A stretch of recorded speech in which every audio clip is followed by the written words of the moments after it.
Hey guys, welcome to the channel. This is my 2023 Volkswagen Golf R 20th anniversary edition. And in this video, we're gonna be doing a 10,000 mile ownership review on this car. So right now I have about 9,400 miles and some change, but I figured I'd do this video now because I'll probably get caught up and busy doing stuff and end up going past 10,000 miles anyway. But I'm gonna break this video down into a few categories. The first one's gonna be wear and tear and maintenance. The second category is gonna be any sort of problems I have with the car. The third category is going to be any sort of weird quirks I've learned about this car in the 10,000 miles of ownership. And then last but not least are going to be my thoughts and if I regret buying the car or if I'm satisfied with my purchase, how long I plan on keeping it, stuff like that. And if you guys are new to the channel, this is my 2024 BMW M2 and I'll be doing videos on this car as well as my Golf R. So if you guys are interested in that content, feel free to subscribe. All right guys, figured I'd give you a little walk around if you guys are new to the channel. So this is my 23 Golf R 20th anniversary. It's in pure white. No mods except for a stage 1 034 Motorsport tune. That's it. Everything else is completely stock on the car. But let's go ahead and talk about wear and tear. So let's go straight to the front here. And I want to talk about any sort of rock chips or whatever I've accumulated over 10,000 miles. So I do a mixture of city and highway driving. I do a lot of high-speed highway driving as well. But I do have a rock chip here. I have a few rock chips on the hood. I have a little chip right here as well. So yeah, as you guys know, modern cars have soft paint and they chip pretty easily, but for 10,000 miles, I'd say it doesn't look that bad. You can see, still have a pretty good amount of tire tread left. You can see there's the wear bar right there. Still have a pretty decent amount of tread left on these tires. Let's talk about the wear and tear on the interior. Door panel, no wear and tear at all. This part's still just fine. There's no holes worn in it or anything like that. The seat, you guys can see there, has a little bit of ripple in it from where obviously I sit, and then a little ripple right here, probably from my spine, I'm assuming. But a little ripple right here, and then a little ripple in the seat. Bolsters are still just fine. There's a little tiny crease. You see right there, a little crease. But I make sure that I'm pretty soft on my seats. Like I don't, get in and drag my whole self over the bolsters and everything like that. So I try to keep them looking new and fresh. Passenger side looks just fine. You guys can see there. Passenger side is fine. There's my notes. I'll show you guys that after we're done with the video. Steering wheel is wearing just fine, just a little dirty, but I'll clean it. But steering wheel has no signs of wear on it, which is nice. Looking down here, I do have the all-weather floor mats. Yes, they're a little dirty right now. I do need to clean the car. I apologize about that, but a little bit of wear there where my heel sits, but aside from that, they're fine. The carpets are fine. See a little bit of wear right here as well. Obviously it'll look better once it's clean, but you guys can see a little bit of wear. Let's go ahead and hop inside here. And by the way, no point in me showing the back seats. No one sits back there, so they're still 100% brand new, just like from factory. This part is something really important. This gloss black does get kind of beat up a little bit. I tried my absolute hardest to make sure I don't put keys and stuff in this area, but you can still see a little bit of scratches here. It's just kind of inevitable with gloss black plastic. I wish that they kept it the matte color of the 2022 models, but you can see there's a little bit of scratches here. It's kind of hard to see on the GoPro, but this area is a little bit scratched up just because it's inevitable. Hey guys, I interrupt this video real quick just to show you guys what it looks like with the interior all cleaned up. I realized it was really dirty in that video, so you guys can see the leather seats look really nice. Still has a little ripple though. And then that little area of wear is not as noticeable once it's all cleaned up, but there is a little bit of wear in this area right here. Then here's this area. A few little micro scratches and stuff. I don't know if you can see it on the camera with the gloss black plastic, but it's held up okay because I'm really cautious with it. Armrest is still fine, no wear there. And everything else is 100% just like brand new. All right guys, for the next section, I'm gonna talk about the problems I had with the car. Let's go ahead and get going. This car's been great, but no car's 100% perfect. And this car does have a few little problems. All right guys, so problem number one, it's kind of hard to demonstrate it, but the wireless Apple CarPlay, it works good 99% of the time, but when I go to my parents' house, there's like a little section, there's like an airport there. There's like a little section where I'll always disconnect the wireless Apple CarPlay. And I haven't noticed anywhere else where it does this, but just that small section by my parents' house, it'll disconnect the wireless CarPlay, which is kind of annoying because you'll be playing a song and then it'll just disconnect and it'll try to reconnect and stuff. So that's one issue. Another issue I have is sometimes when you're sitting at a stoplight or you're just slowly rolling forward at a low speed, the front parking sensors will just start going off. Another thing is the body does creak over like uneven road surface. I'll insert in a clip so you guys can hear what I'm talking about.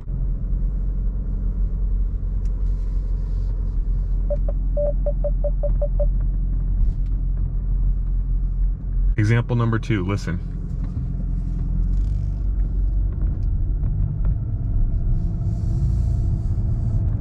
Hopefully it came out on camera. Well, I know what it's coming from. It's like the seals around the door and stuff. They just creak. I don't know why, but apparently if you oil them or grease them, whatever, then they'll stop creaking. So that's another issue. Recently, as of like 7,000 miles, you can see I'm at 94.59 right now. But recently, as of like 7,000 miles, my car has been making a weird like squeaking sound at idle. It sounds almost like a, I don't know, like a squeaky pulley or a squeaky fan or something.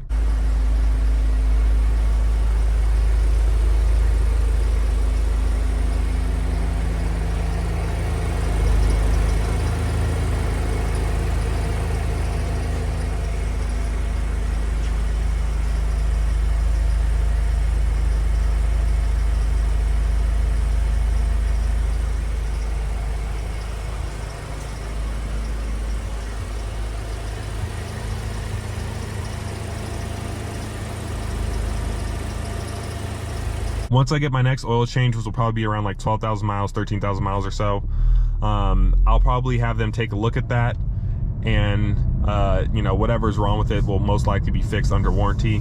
So that's another issue I've had. Another one that was kind of recent, and I think it's due to my tune, so it's no fault of the car, but I was doing a few draggy pulls, and it's actually on video, and then it said drive system malfunction. A little error message popped up.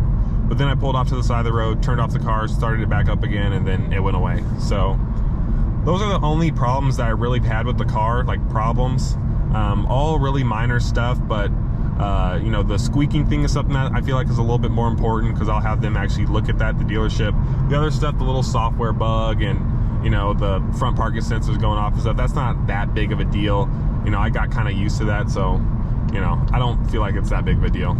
So next up, I want to talk about the quirks. So obviously when you've lived with the car for 10,000 miles, you start noticing the weird quirks about the car and the weird, you know, design choices and stuff. So one thing that's kind of weird is when I roll down both of my windows in the front, and the same went for my GTI, when I roll down both of the windows in the front, it'll make like a weird whistling sound. Like, I don't know if the air is like not going around the mirrors properly or whatever, or if that's just what it does, but like a whistling noise. Another thing is, even before the car was tuned, when you're in manual, oh, let's pass this light real quick. When you're in manual mode, the car will clunk shifting into third gear with the paddle shifters. I don't know why it does this, but it just will. So I can kind of demonstrate that right now. So let me go to manual 1.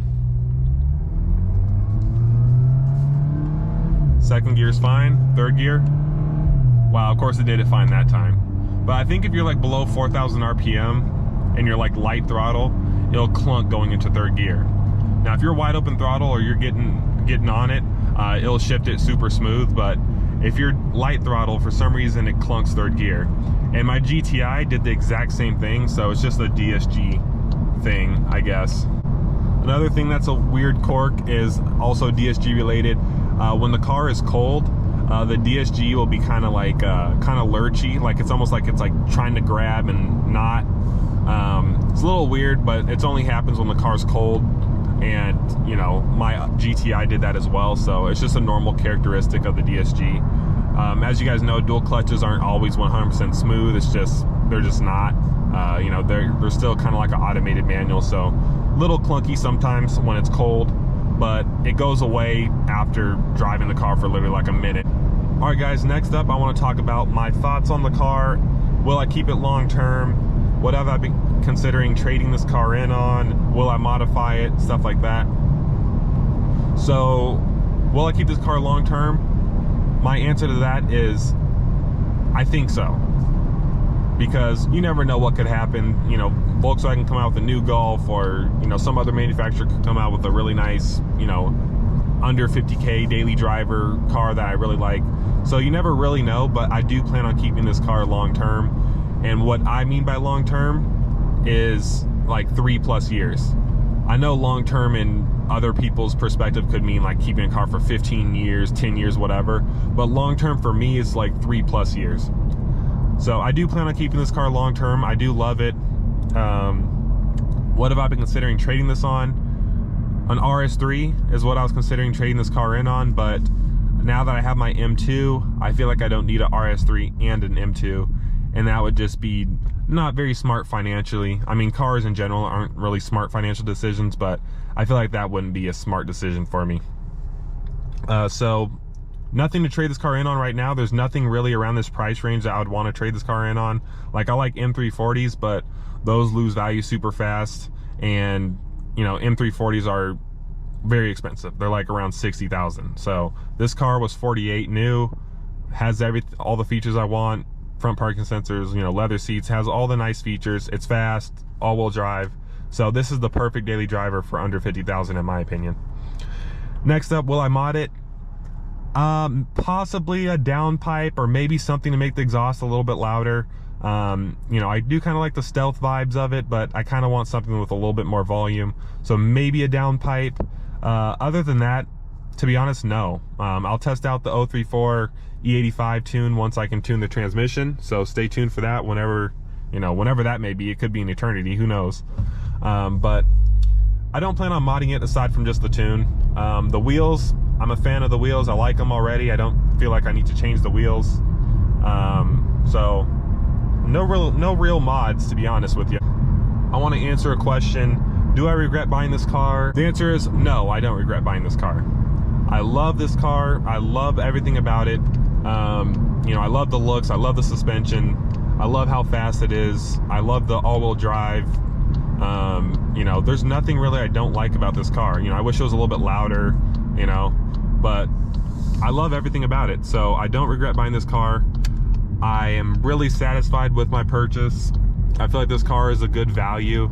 You know, it would be nice if it was like low 40s instead of high 40s, sure, but I feel like this car is a good value. I like it a lot. I recommend anyone who's possibly interested in a MK8 Golf R to absolutely buy one, because it is so much fun, lots of mod potential, and it's just the ultimate daily driver. You know, it's not like some performance cars like Focus RS or whatever where it beats you up as you're driving it. Suspension is super nice. You know, the transmission's smooth. It's quiet in here.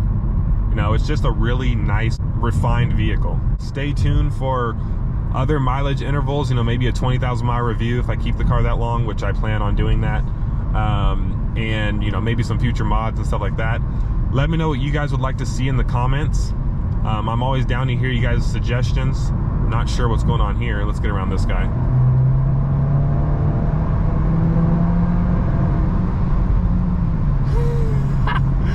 Oh, that's funny. Oh my gosh. And that was without hitting the kickdown switch, by the way. Accelerates very nicely. Let me know what you guys want to see about the Golf R. If you guys have any questions, feel free to leave them in the comments. I'll read all comments, so if you guys have something to say, definitely let me know in the comments. If you guys have any vehicles and you guys live in the Las Vegas area of Mexico and you guys want to race the Golf R, let me know. I would be more than happy to make a video about that and line that up with you guys.